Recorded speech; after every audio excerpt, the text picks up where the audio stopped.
안녕하세요, 케부자입니다.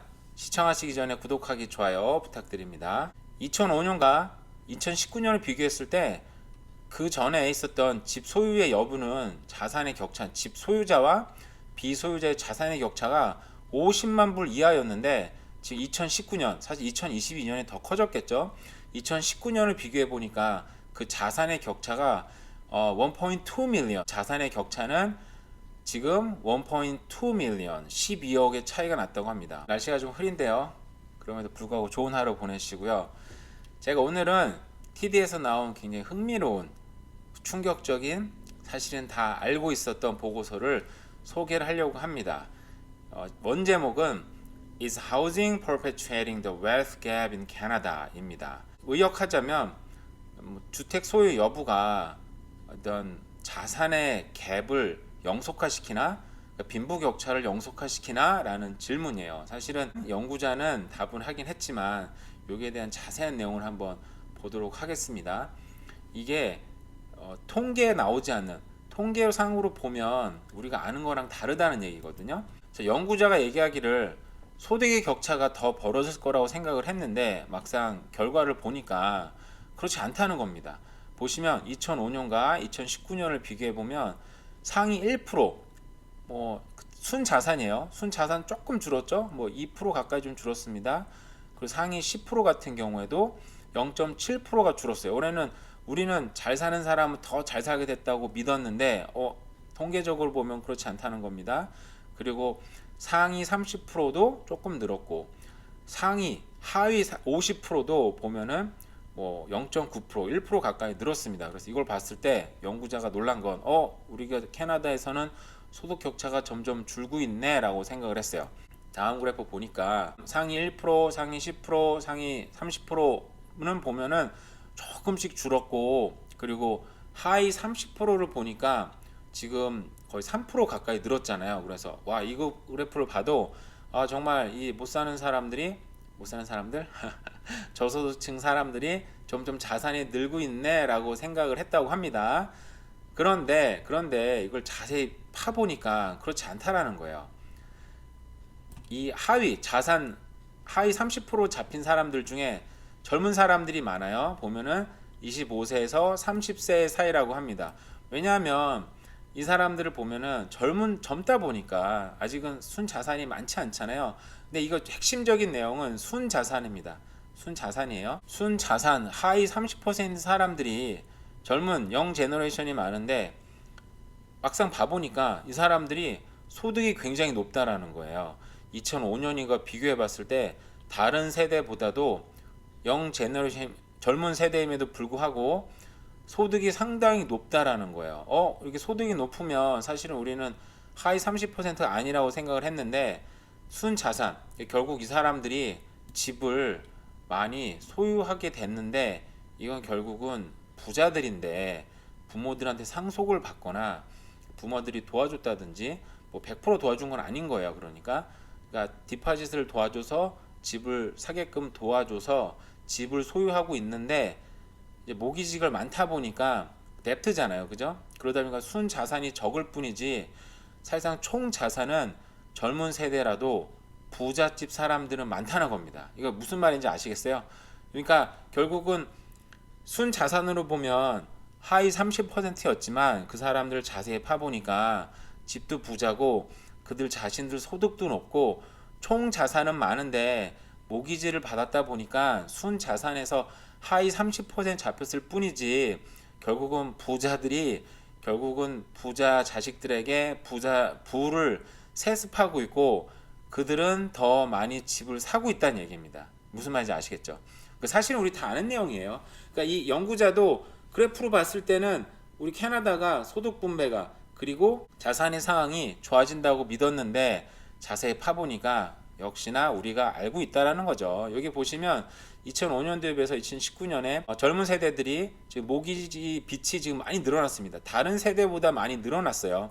다른 세대는 사실상 지금 멈췄는데 지금 젊은 세대가 많이 늘어났는데 결국은 이 사람들은 부잣집 사람들이라는 얘기입니다. 꼭 부잣집이 아니더라도 어쨌든 부모가 집을 사게끔 도와준 사람들이라는 거예요. 더 자세한 리포트 계속 볼게요.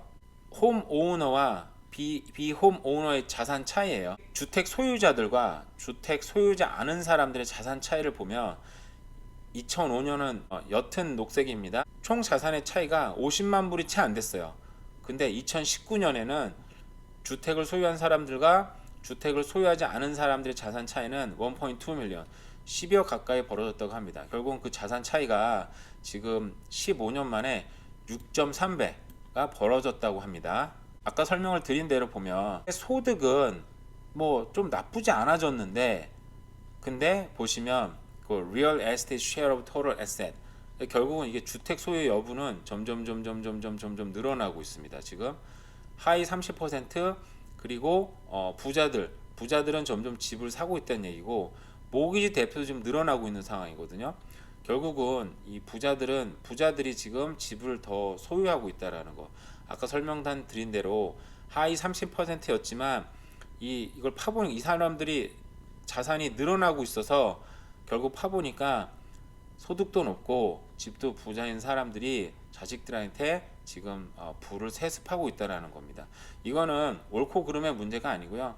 그냥 사실입니다.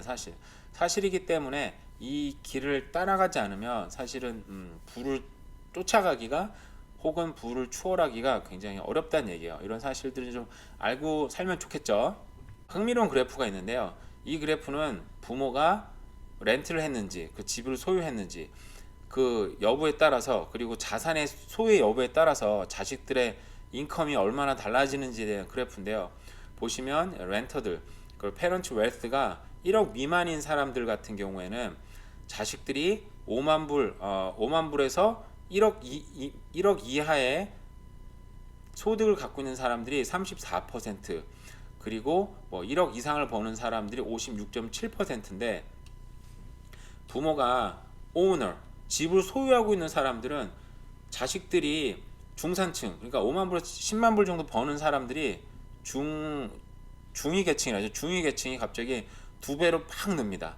그리고 자식들이 1억 이상의 인컴을 갖고 있는 자녀들이 갑자기 20%가 확 늡니다. 대단한 변화죠.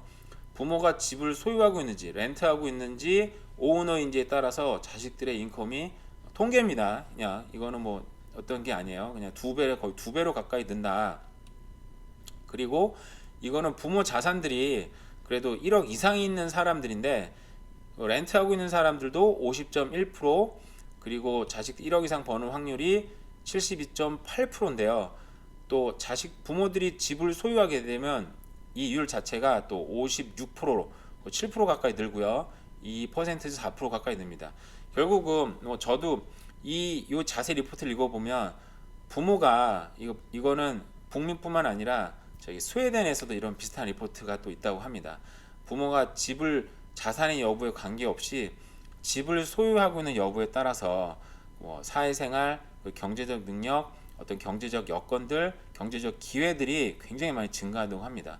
그 그래프를 보시는 대로 부모가 뭐 부자든 아니든 간에 결국은 집을 소유하고 있을 때 자녀들의 소득이 굉장히 증가한다. 교육의 여건도 증가한다고 보고서에는 얘기하고 있어요. 이건 주택 소유 여부가 굉장히 많이 판가름한다 볼 수 있고요. 부모의 주택 소유 여부가 굉장히 중요하다는 얘기잖아요. 그래서 여기는 인종별로 어떤 인종이 집을 많이 소유하고 있는가라는 건데요.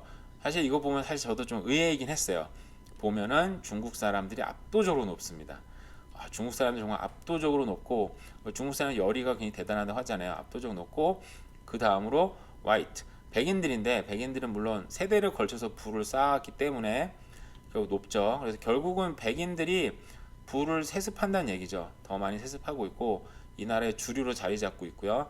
근데 보면 의외였던 게 한국 사람들이 필리핀어들하고 뭐 재패니즈들보다 낫다는 거였어요. 그래서 의외네. 한국 사람들이 최소한 3, 4등 하지 않을까 생각을 했는데, 어쨌든 한국 사람들은 생각보다 좀 낮게 있었다라고 알 수 있고요. 필리핀어들도 높아요. 사실 필리핀어들은 제가 보면은 헬스케어 쪽에 굉장히 많이 종사하기 때문에 세대를 좀 지나가면 필리핀어들은 굉장히 좀 부자가 되지 않을까, 부자 인종이 되지 않을까 하는 생각 개인적으로는 하고 있어요. 마지막 흥미로운 그래프를 보고 마무리 짓도록 하겠습니다. 이 그래프를 보시면 Canadian Home Buyer by Type인데요. 어떤 사람들이 집을 사고 있는가 보시면 자, repeat home buyers. 집을 한 번 산 사람들은 시간이 거의 20년 가까이 흐르는 때도 천천히 오르면서 집을 계속 사고 반복해서 사고 있고요. 그리고 인베스터들, 투자자들도 지금 서서히 우상향하면서 집을 계속 사고 있는데, 문제는 first time home buyer들, 그러니까 첫 구매를 하는 사람들은 그 률이 점점점 떨어지고 있습니다. 집을 사기 힘들어진다는 거예요. 점점 첫 집을 사는 사람들은 점점 힘들어지고, 집을 한 번 샀던 사람들은, 집을 사보신 분들은 알지만 처음에 샀던 집이 자산 가격이 올라서 내 돈을 조금 더 해서 좀 더 좋은 집, 좀 더 좋은 집, 사실 집으로 또 집을 사는 거거든요. 그러다 보니까 점점 뭐 률은 어쨌든 간에 계속 올라가고 있고, 퍼스트 홈 바이어들은 점점 떨어지고 있고, 그 인베스터들, 사실상 여기는 인베스터 같은 경우는 멀티플 하우스 오너들이에요. 그러니까 여러 다가구 주택 소유자들도 점점점 올라가고 있다. 왜냐하면 집이 점점 귀한 재화가 되고 있기 때문에. 여기에 어떤 뭐 집이 어떤 우리가 꼭 거주 공간인데 이걸 투자해야 돼야 한다 만다라는 도덕적 관념보다는 이렇게 현 시대가 흘러가고 있기 때문에 이걸 정확하게 알고 우리가 대처를 하면 좋을 것 같아요. 근데 이 보고서에 지금 제가 소개하지 않은 내용들 중에 2009년도 이후에 그때 엄청난 금융위기를 맞이했었잖아요. 그러다 보니까 뭐 스트레스 테스트라든지 집을 론을 받기에 좀 까다로운 여러 조건들을 붙여놨는데, 이게 결국은 자산이 없는 사람들, 소득이 낮은 사람들의 장벽이 됐다라고 표현했어요.